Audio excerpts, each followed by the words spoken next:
الحمد لله رب العالمين والصلاة والسلام على سيد الأنبياء والمرسلين وعلى آله وصحبه ومن استنى بسنته إلى يوم الدين اللهم اجعلنا منهم ومن الذين آمنوا وعملوا الصالحات وتواصوا بالحق وتواصوا بالصبر آمين يا رب العالمين أما بعد فأعوذ بالله من الشيطان الرجيم ولئن مستهم نفحة من عذاب ربك ليقولن يا ويلنا إنا كنا ظالمين رب اشرح لي صدري ويسر لي أمري واحلل عقدة من لساني يفقهوا قولي آمين يا رب العالمين আমি আপনাদের আগেই সতর্ক করে দিচ্ছি আজকের বক্তব্যটি যত তাড়াতাড়ি সম্ভব শেষ করার চেষ্টা করব, কিন্তু ৪৫ মিনিটের কমেই শেষ করতে পারবো বলে মনে হয় না।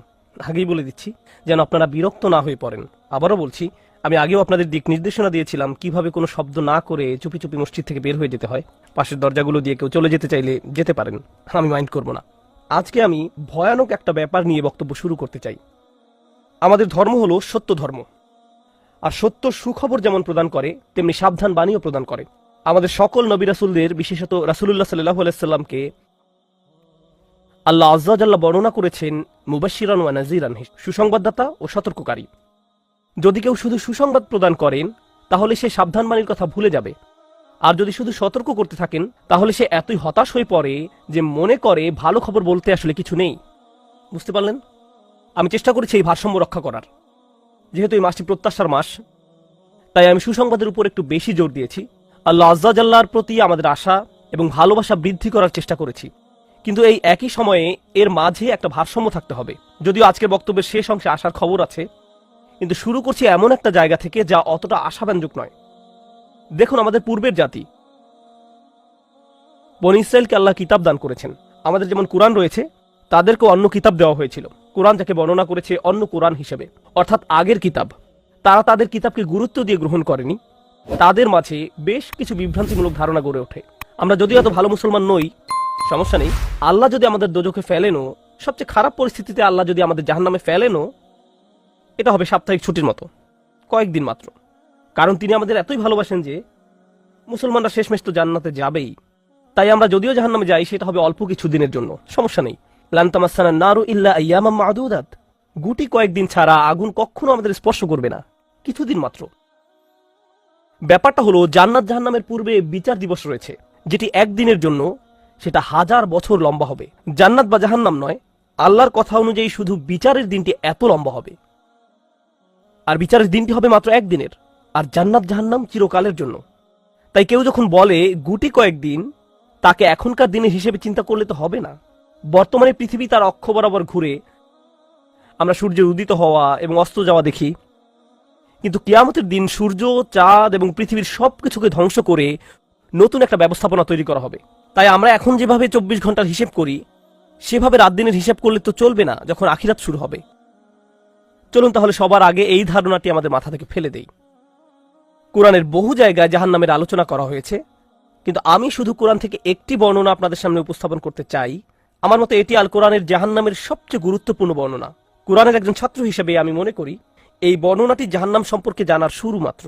কেউ যদি এই বর্ণনাটি বুঝতে পারে, তাহলে সে জাহান্নাম সম্পর্কে যথেষ্ট জানে। আয়াতটি শুরু করা হয়েছে এই কথা বলে, ওয়ালা ইন মাসসাতহুম, এমনকি যদিও। যখন আমরা বাংলায় বলি যদি আমি সেখানে যাই, যদি আমি সেখানে যাই, তাহলে তোমার সাথে দেখা হবে। কিন্তু কেউ যখন বলে যদিও আমি যাই, এর মানে হলো যাওয়ার সম্ভাবনা ক্ষীণ। তাই আয়াতটি যদিও দিয়ে শুরু হওয়ার মাধ্যমে এমন কিছু ঘটার সম্ভাবনা কমিয়ে দিয়েছে। এভাবে বলার মাধ্যমে আল্লাহ কোনো কিছুর উপর জোর কমিয়ে দেন। সহজ কথায় তিনি বাক্যটিকে দুর্বল করে দিচ্ছেন।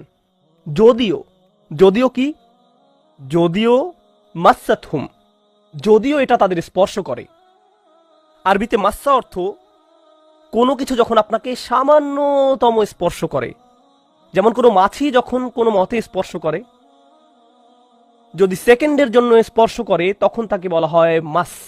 সুতরাং এটা যদি তাদেরকে কোনো মতে স্পর্শ করে 1 সেকেন্ডের জন্য, মাসসাতহুম। এখন কি তাদের স্পর্শ করে? আপনারা হয়তো ভাবছেন আগুন যদি তাদের স্পর্শ করে। আল্লাহ বলছেন নাফহাতুন, একটা হালকা বাতাস যদি তাদের স্পর্শ করে। চলুন এই বাতাস নিয়ে একটু আলোচনা করা যাক। আরবিতে নাফহাতুন বলতে বোঝায় দরজা বন্ধ করলে যখন সামান্য একটু বাতাস এসে পড়ে, পর্দা নড়ে ওঠে, অথবা কেউ জানালা বন্ধ করলে যেভাবে হালকা বাতাসে পর্দা নড়ে ওঠে। এই বাতাসের যা বাহির থেকে ভেতরে আসে বা ভেতর থেকে বাহিরে যায়, দুই ধরনের আছে। একটি হলো লাফহা, লাম যোগে, আরেকটি হলো নাফহা। লাম যোগে লাফহা মানে বাতাসটি গরম, আর নুন যোগে নাফহা মানে বাতাসটি ঠান্ডা। আল্লাহ বলছেন এমনকি যদি ঠান্ডা বাতাস তাদেরকে স্পর্শ করে, যদি ঠান্ডা বাতাস তাদেরকে স্পর্শ করে তোমার প্রতিপালকের শাস্তি থেকে। তিনি এই আয়াতে জাহান্নাম কাউকে স্পর্শ করার কথা বলছেন না, তিনি এই আয়াতে আগুন কাউকে স্পর্শ করার কথা বলছেন না, তিনি এমনকি গরম বাতাস কাউকে স্পর্শ করার কথাও বলছেন না, তিনি আগুনের ঠান্ডা অংশের কথা বলছেন। আর এটা আপনাকে চিরকালের জন্য স্পর্শ করছে না। প্রসঙ্গত আমরা ফিজিক্সে পদার্থের 3টি অবস্থার কথা শিখেছি, সলিড, লিকুইড এবং গ্যাস। সলিড বা কঠিন কিছু যদি স্পর্শ করে আমরা তা অনুভব করতে পারি। এই মুহূর্তে গ্যাস আমাদেরকে স্পর্শ করছে, বাতাস এখন আমাদেরকে স্পর্শ করছে, আমরা এটা অনুভব করি না। আর এই আয়াতে আল্লাহ বর্ণনা করছেন কি তাদের স্পর্শ করছে? বাতাস তাদেরকে স্পর্শ করছে। কোন ধরনের বাতাস? অপেক্ষাকৃত গরম বাতাস নাকি ঠান্ডা বাতাস? ঠান্ডা বাতাস। ঠান্ডা বাতাস কোন রকম তাদেরকে স্পর্শ করছে। এই আয়াতের সবচেয়ে উল্লেখযোগ্য বিষয় হলো, আমি একটু আগে নাফহা এবং লাফহার কথা বলেছিলাম। অন্য কথায় তারা এখনো জাহান্নামে প্রবেশ করেনি, তারা এর দিকে অগ্রসর হচ্ছে। আর জাহান্নামের অপেক্ষাকৃত ঠান্ডা বাতাস এসে কোনো মতে তাদেরকে স্পর্শ করলো, তখন তাদের প্রতিক্রিয়া কি? চিৎকার করে বলে উঠবে, ইয়া ওয়াইলানা, হায়, সবচেয়ে কঠিনতম শাস্তি আমাদের জন্য শুরু হয়ে গেছে। ইন্না কুন্না যালিমিন, আমরা সব সময় অপরাধী ছিলাম। তারা সাথে সাথে তাদের সব অপরাধ স্বীকার করবে। যে কারণে এই আয়াতটি আমি সংক্ষেপে আপনাদের নিকট উপস্থাপন করলাম। প্রথমত, এই আয়াতে আল্লাহ জাহান্নামের শাস্তির অভিজ্ঞতা বর্ণনা করছেন না। আল্লাহ সকল বিশ্বাসীকে জাহান্নামের আগুন থেকে মুক্ত রাখুন। কিন্তু আল্লাহ এখানে বর্ণনা করছেন এমনকি জাহান্নামের আগুনের কাছে গেলে এবং ক্ষণিকের জন্য এর বাতাসের সামান্য স্পর্শ লাগলে একজন মানুষ চিন্তা করা শুরু করবে এর চেয়ে আর ভয়ঙ্কর কোনো শাস্তি হতে পারে না। এজন্যই আল্লাহ দোজখের আগুন সম্পর্কে বলছেন, ইন্নাহা সাআত মুস্তাকাররা ওয়া মুকামা, নিশ্চয়ই তা অবস্থানস্থল ও আবাসস্থল হিসাবে কতই না নিকৃষ্ট। অল্প এবং বেশি যে কোনো সময়ের জন্য ওটা কত নিকৃষ্ট জায়গা। 1 সেকেন্ডের জন্য এটা ভাববেন না যে আমি তো খারাপ, আল্লাহ যদি আমাকে জাহান্নামে ফেলেনও এক সময় তো আমি এখান থেকে মুক্তি পাবো। এই ধরনের চিন্তাকে কখনো প্রশ্রয় দিবেন না।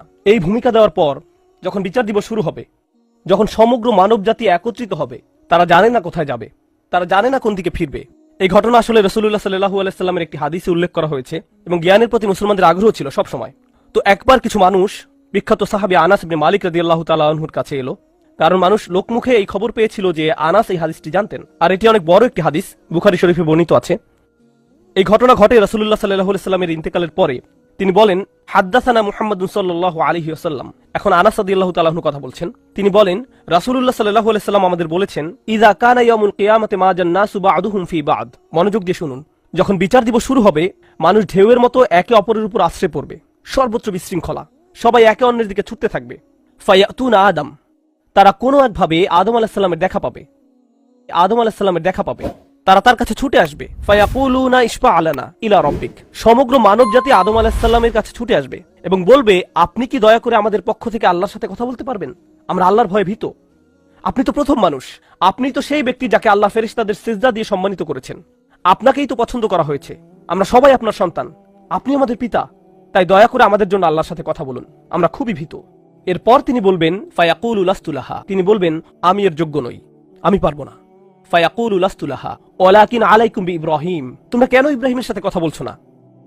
তোমাদের উচিত ইব্রাহিমের সাথে কথা বলা। অতএব মানব জাতি এখন কার খোঁজ করছে? ইব্রাহিম আলাইহিস সালাম। ফাইন্নাহু খলিলুর রহমান, তার কাছে যাও, কারণ তিনি রহমানের খুবই কাছের বন্ধু। ওয়াত্তাখাযাল্লাহু ইব্রাহিমা খলিলা, কুরআনে এসেছে আল্লাহ ইব্রাহিমকে তার বন্ধুরূপে গ্রহণ করেছেন। তাই ইব্রাহিমের কাছে যাও, তিনি তোমাদের সাহায্য করতে পারবেন। তারা ইব্রাহিমের কাছে যাবেন। ফায়াতুনা ইব্রাহিমা ফায়াকুলু লাস্তু লাহা, তারা ইব্রাহিমের কাছে গেলে তিনি বলবেন, আমি এর যোগ্য নই, আমাকে এই কাজের জন্য তৈরি করা হয়নি, আমি তোমাদের জন্য আল্লাহর সাথে কথা বলতে পারবো না। ওয়ালাকিন আলাইকুম বিমূসা, তোমরা কেন মুসা আলাইহিস সালামের কাছে যাচ্ছ না? তো মানব জাতি মুসা আলাইহিস সালামের কাছে দৌড়ে যাবে। ফাইন্নাহু কালিমুল্লাহ, তিনি আল্লাহর সাথে অনেক কথা বলতেন। ওয়া কাল্লামাল্লাহু মূসা তাকলিমা, আর আল্লাহ মুসার সাথে কথা বলেছেন সরাসরি। সুতরাং তিনি যেহেতু আল্লাহর সাথে কথা বলতে অভ্যস্ত, আজকে তো কথা বলার উত্তম সময়, তিনি তোমাদের পক্ষ থেকে আল্লাহর সাথে কথা বলবেন। ফায়াতুনা মূসা ফায়াকুলু লাস্তু লাহা, মানব জাতি দৌড়ে মূসা আলাইহিস সালামের কাছে যাবে, তিনি বলবেন, আমি এর যোগ্য না, আমি পারবো না। ওয়ালাকিন আলাইকুম বিঈসা, তোমরা ঈসা আলাইহিস সালামের কাছে কেন যাচ্ছ না? ফাইন্নাহু রূহুল্লাহ ওয়া কালিমাতুহু, তিনি হলেন আল্লাহর দেওয়া রূহ এবং তিনি আল্লাহর কালিমা, আল্লাহর হুকুমে তিনি অলৌকিকভাবে জন্মগ্রহণ করেন, কুন ফায়াকুন। অতএব তিনি যেহেতু সকল রাসূলদের মাঝে বিশেষ মর্যাদার অধিকারী, তার কাছে যাও, তার সাথে কথা বলো। সকল মানুষ দৌড়ে ঈসা আলাইহিস সালামের কাছে যাবে। ফায়াকুলু লাস্তু লাহা, তিনি বলবেন, আমি পারবো না, এই কাজ আমার জন্য নয়, আমাকে এই কাজের জন্য তৈরি করা হয়নি। তারপর তিনি বলবেন, ওয়ালাকিন আলাইকুম বিমুহাম্মাদিন সাল্লাল্লাহু আলাইহি ওয়াসাল্লাম, মানব জাতি তোমাদেরকে মুহাম্মদ সাল্লাল্লাহু আলাইহি ওয়াসাল্লামের কাছে যেতে হবে। মানুষেরা তখন রাসূলুল্লাহ সাল্লাল্লাহু আলাইহি সাল্লামের কাছে যাবে। এখন রাসূল সাল্লাল্লাহু আলাইহি সাল্লাম আমাদের বলছেন, ফায়াতুনি ফাআকুল, সবাই তখন আমার কাছে আসবে আর আমি তাদেরকে বলবো। এখন রাসূল সাল্লাল্লাহু আলাইহি সাল্লাম আমাদের বলছেন, আনা লাহা, আমার জন্য এই কাজ, আমি এই কাজের যোগ্য। আনা লাহা ফাআস্তাযিনু আলা রাব্বি। প্রসঙ্গত আমি আপনাদেরকে আরো বলার পূর্বে বিচার দিনের একটা দৃশ্য হলো, আল্লাহ বলেন, ইয়াউমা ইয়াকুমুর রূহু ওয়াল মালাইকাতু সাফফান লা ইয়াতাকাল্লামুনা ইল্লা মান আযিনা লাহুর রহমান ওয়া ক্বালা সাওয়াবা। যেদিন রূহ ও ফেরেশতাগণ সারিবদ্ধভাবে দাঁড়াবে, এমন এক সময় থাকবে যখন কেউ কথা বলতে পারবে না। এমন এক ধরনের নীরবতা, এমন নীরবতা বিরাজ করবে যার কথা মানবজাতি কোনোদিন শোনেনি। এমন ধরনের নীরবতার অস্তিত্ব কখনো কোনোদিন ছিল না। সেই রকম পিনপতন নীরবতায় আল্লাহ বলেন, লা ইয়াতাকাল্লামুন, কেউ কথা বলতে পারবে না, ইল্লা মান আযিনা লাহুর রহমান, দয়াময় আল্লাহ যাকে অনুমতি দিবেন সে ব্যতীত। আর তিনি হলেন মুহাম্মদুর রাসূলুল্লাহ সাল্লাল্লাহু আলাইহি সাল্লাম। তিনি এমন সময় আল্লাহর কাছে আসবেন যখন সৃষ্টির কারো একটি শব্দ করার অনুমতি থাকবে না, সৃষ্টির কারো কোনো আওয়াজ শোনা যাবে না। তিনি আল্লাহর সামনে এসে আল্লাহর কাছে কথা বলার অনুমতি চাইবেন। ফায়ুযানু লি, তিনি বলেন আমাকে কথা বলার অনুমতি দেওয়া হবে। ওয়ায়ুলহিমুনি মাহামিদা আহমাদাহু বিহা লা ইয়াহদুরুনিল আন, সেই দিন আল্লাহ আমাকে স্পেশাল একটি দোয়ার মাধ্যমে তার প্রশংসা, তার কৃতজ্ঞতা করা শেখাবেন, যেটি বিচার দিবসে আমাকে দেওয়া হবে, যা এর পূর্বে কাউকে দেওয়া হয়নি, কোনো সৃষ্টিকে দেওয়া হয়নি। এক স্পেশাল ওয়াহি রাসূলুল্লাহ সাল্লাল্লাহু আলাইহি সাল্লামকে দেওয়া হবে বিচার দিবসে, যা কোনো সৃষ্টিকে দেওয়া হয়নি। আর তিনি সেই দিন সেই স্পেশাল উপায়ে আল্লাহর প্রশংসা করবেন, লা ইয়াহদুরুনিল আন, আর সেই ওহী এখনো আমার কাছে আসেনি, সেই দোয়া এখনো আমি জানি না। ফা আহমাদাহু বিতিলকাল মাহামিদ, তারপর আমি আল্লাহর দেওয়া সেই স্পেশাল বাক্যগুলোর মাধ্যমে আল্লাহর প্রশংসা করব। ওয়া আখিরু লাহু সাজিদান, আমি সেই বাক্যগুলো উচ্চারণ করার পর আল্লাহর সমীপে সিজদায় অবনত হব। কিয়ামতের দিনের দৃশ্যপটে রাসূলুল্লাহ সাল্লাল্লাহু আলাইহি সাল্লাম এমন জায়গায় থাকবেন, এই অবস্থাকে বলা হয় মাকাম মাহমুদা, একটা স্টেশন, অথবা বলতে পারেন এমন একটা স্টেজ যা প্রশংসিত, আর মানবজাতি সেটা প্রত্যক্ষ করবে। আমরা সবাই এটা দেখতে পাবো, আমরা সবাই তখন নিশ্চুপ থাকবো, আর তিনি সিজদায় পড়ে যাবেন। তিনি যখন সিজদায় পড়ে যাবেন তখন আল্লাহ আযজা ওয়া জাল্লা তার সাথে কথা বলবেন। এতক্ষণ তিনি আল্লাহর সাথে কথা বলছিলেন, এখন আল্লাহ আযজা ওয়া জাল্লা তার সাথে কথা বলবেন। তিনি কি বলবেন? ইয়া মুহাম্মদ ইরফা রাসাকা, তিনি বলবেন, মুহাম্মদ তোমার মাথা উত্তোলন করো। ওয়াকুল, বলো, ইউসমা আলাকা, তোমার কথা শোনা হবে। শুধু যে আল্লাহ তার কথা শুনবেন তা নয়, বরং বিচার দিনে উপস্থিত সবাই তার কথা শুনতে পাবে। ইউসমা আলাক, তারপর আল্লাহ বলেন, ওয়াসাল তুতা, চাও তোমাকে দেওয়া হবে, তুমি যা চাও দেওয়া হবে। কিয়ামতের দিন আল্লাহর একটি সৃষ্টি কেমন পজিশনে থাকলে আমরা সবাই যখন আল্লাহর নিকট ভিক্ষা চাচ্ছি, আতমিম লানা নূরানা ওয়াগফির লানা, হে আমাদের পালনকর্তা, আমাদের নূরকে পূর্ণ করে দিন এবং আমাদেরকে ক্ষমা করুন, এই কথা বলে আমরা আল্লাহ আযজা ওয়া জাল্লার কাছে কাকুতি মিনতি করতে থাকবো। আর এখানে আল্লাহ তার এই সৃষ্টিকে বলছেন, তুমি চাও, তুমি যা চাও আমি দিব, সাল তুতা। এই হলো আমাদের রাসূল সাল্লাল্লাহু আলাইহি সাল্লাম। তারপর আল্লাহ বলবেন, ওয়াশফা, তুমি যদি কারো পক্ষ থেকে কথা বলতে চাও, তুমি যদি কারো ব্যাপারে সুপারিশ করতে চাও, যাও সুপারিশ করো। তুশাফা, আমি তোমাকে অন্য মানুষদের পক্ষ হয়ে কথা বলার অধিকার দিলাম। তুশাফা, এই গ্যারান্টি আল্লাহ তার রাসূল সাল্লাল্লাহু আলাইহি সাল্লামকে দিয়েছেন। ফাকুলু ইয়া রব, তখন আমি বলবো, ইয়া রব, উম্মতি উম্মতি, তিনি সর্বসাকুল্যে এই কথা বলবেন, এটাই তার সম্পূর্ণ বাক্য, আমার উম্মাহ আমার উম্মাহ, আমার মানুষ আমার মানুষ। কিয়ামতের দিন সবাই বলবে,